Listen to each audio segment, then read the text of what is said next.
Hello everyone, welcome to our channel Udaan Sapnon की। बेटा आज हम करेंगे क्लास 9th की साइंस की वर्कशीट नंबर 81 और जो कि आपकी डेट 3 फेब की है, यानी कि 3rd फेब की है। Is matter around us pure revision चल रहा है, आपका सिलेबस कंप्लीट हो गया। तो चलिए, मैटर के बारे में हमने लास्ट वर्कशीट में भी पढ़ा था। सस्पेंशन और कोलाइडल क्या होते हैं, सोल्यूशन के बारे में पढ़ा था हमने लास्ट टाइम। तो देखिए, सस्पेंशन क्या होता है, ए हेट्रोजीनियस मिक्सचर होता है of solid particle solute in a solvent in which the solid particle remain undissolve and suspended through the solvent. Suspension क्या होता है, हेट्रोजीनियस। हेट्रोजीनियस का मतलब डिफरेंट, ठीक है। तो डिफरेंट सॉलिड पार्टिकल्स होते हैं जो कि उसमें मिक्स नहीं होते हैं, अनडिजॉल्व होते हैं, डिजॉल्व नहीं होते हैं। फॉर एग्जांपल सैंड हो गया, मड इन वाटर। अगर आप रेत है, रेत को पानी में घोलेंगे तो क्या वो घुलेगा? नहीं घुलेगा ना। तो दोनों क्या है, हेट्रोजीनियस है। तो वो क्या कहलाएगा, हमारा सस्पेंशन कहलाएगा। तो जो आपका सस्पेंशन है उसकी कुछ प्रॉपर्टीज़ हैं, वो पहले पढ़ लेते हैं। Particles can be seen with naked eye. Naked eye से दिख सकता है। अब भाई जैसे मिट्टी पानी में मिलाओगे तो मिट्टी दिखेगी। इट इज़ हेट्रोजीनियस, हेट्रोजीनियस है, डिफरेंट मिक्सचर है। Solute and solvent particle can be separated by filtration, यानी कि फिल्टर करने पे हम सॉल्यूट और सॉल्वेंट को अलग कर सकते हैं। लास्ट क्लास में हमने सॉल्यूट और सॉल्वेंट के बारे में पढ़ा था। It is unstable solution, solute particle settle down upon keeping. कुछ टाइम मतलब रख देंगे तो जो सॉल्यूट पार्टिकल होते हैं वो नीचे बैठ जाते हैं। Size of particle is greater than 10⁻⁻⁶ metre. अब कोलाइडल क्या होता है भाई? A colloidal solution is a heterogeneous mixture. ये भी हेट्रोजीनियस मिक्सचर है which appears to be homogeneous, यानी कि हमें लगता है कि होमोजीनियस है पर एक्चुअली वो हेट्रोजीनियस होता है। नेक्ड आई, यानी कि the particle are so small that they can not be seen with the naked eye. इसमें क्या होता है, इसमें पार्टिकल बहुत छोटे छोटे होते हैं जो हम अपनी आंखों से देख नहीं पाते हैं, तो हमें लगता है कि वो होमोजीनियस है, लेकिन वो होता क्या है, heterogeneous. But are large enough to deviate the light ray passing through them, यानी कि लाइट वो अपने में से पास होने देते हैं, जिसको हम क्या कहते हैं, टिंडल इफेक्ट कहते हैं। लास्ट वर्कशीट में पढ़ा था। फॉर एग्जाम्पल मिल्क और ब्लड। अब देखिए, मिल्क और ब्लड को जब आप देखोगे आपको लगेगा इसमें तो कुछ है नहीं ऐसा कि अलग हो सके, लेकिन वो क्या है, हेट्रोजीनियस है कोलाइडल सॉल्यूशन। अब इसकी प्रॉपर्टी पढ़ लेते हैं। Solid particle can not be seen with naked eye. Naked eye से नहीं देख सकते। The solution seems to be homogeneous but it is actually heterogeneous mixture, यानी कि हमें लगता है कि होमोजीनियस है बट ये क्या है, हेट्रोजीनियस है। Particle can not be separated by filtration. Filter करने पे इसमें पार्टिकल अलग नहीं होते हैं। Colloidal solution have two parts. Colloidal solution के दो पार्ट्स होते हैं, डिस्पर्स्ड फेज और डिस्पर्जन मीडियम। ठीक है, मीडियम का मतलब ही समझ गए, जिसमें वो घुल रहा है। Example in a mixture of milk, milk और वाटर का मिक्सचर अगर होगा, the particle of protein and fat present in the milk are dispersed. जो दूध होता है आपका, मिल्क होता है, उसमें प्रोटीन और फैट होता है, वो होता है आपका डिस्पर्स्ड। ठीक है, डिस्पर्स्ड फेज। और जिसमें वो घुला मीडियम में, पानी वाटर, वो क्या हो गया आपका, dispersion medium. It is stable solution, और इसका जो साइज होता है 10⁻⁸ से 10⁻�6 मीटर के बीच होता है। टाइप ऑफ कोलाइडल सॉल्यूशन, देखिए कोलाइडल सॉल्यूशन का दे रखा है इन्होंने, जैसे एरिसोल है, ठीक है, टाइप है ये इसका, और इसके एग्जांपल है फॉग और क्लाउड। तो उसमें डिस्पर्जन मीडियम आपका गैस होता है और फेस क्या होता है, लिक्विड। फॉग देखा होगा ना, आप बोलते हो सर्दियों में फॉग, आजकल देख रहे हो स्मोक, धुआं जो होता है, उसमें क्या होता है, डिस्पर्जन मीडियम गैस होता है, और डिस्पर्स फेस क्या होता है, solid.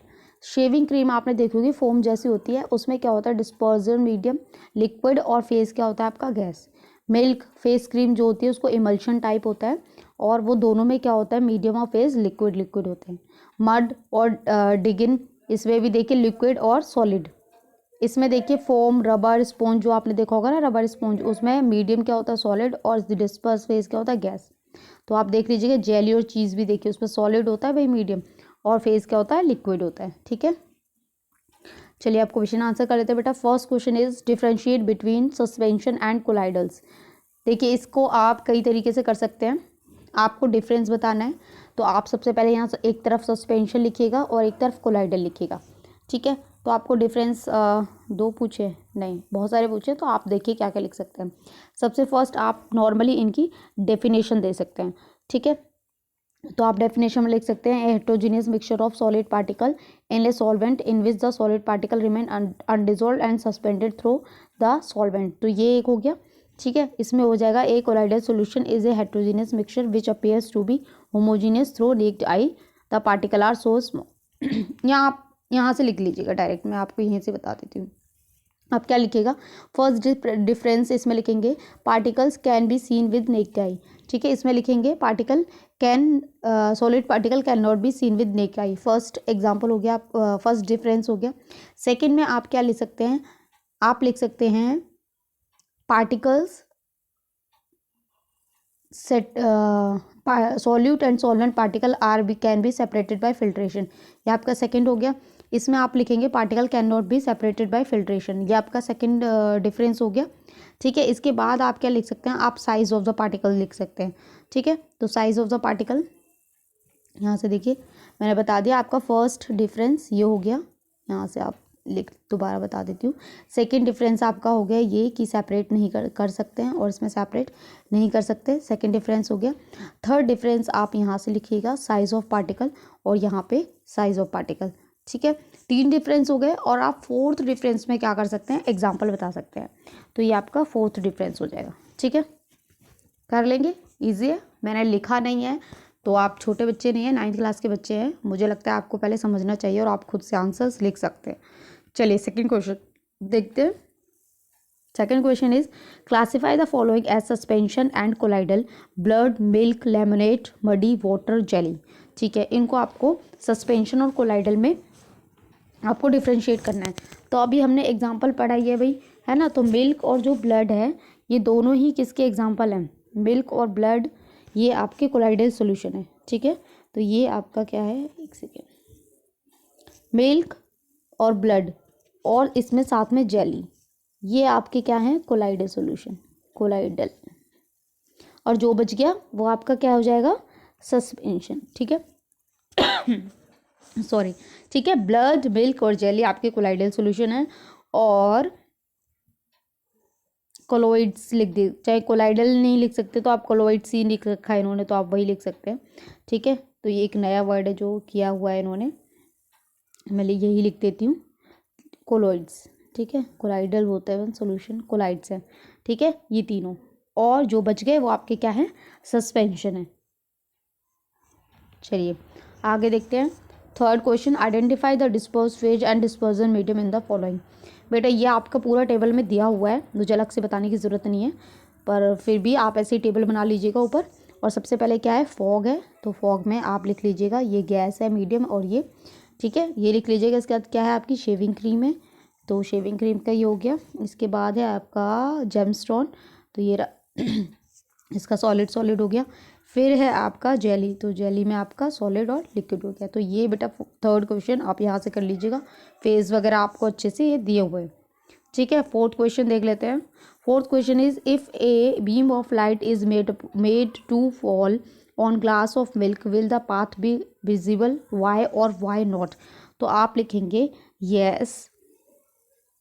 yes if a beam of light is made to fall on a glass of milk, the path will be visible। ठीक है, ये लिख लेंगे। इसके बाद लिखेंगे क्यों है भाई, वाई और वाई नॉट, तो इसके बाद आप लिखेंगे बिकॉज, यहाँ से लिख लेंगे because it is a colloidal solution. ठीक है,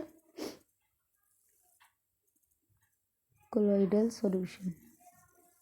इतना लिखने के बाद में आप फिर ये भी लिखेंगे, इसके बाद आप लिखेंगे a colloidal solution is a colloidal solutions particle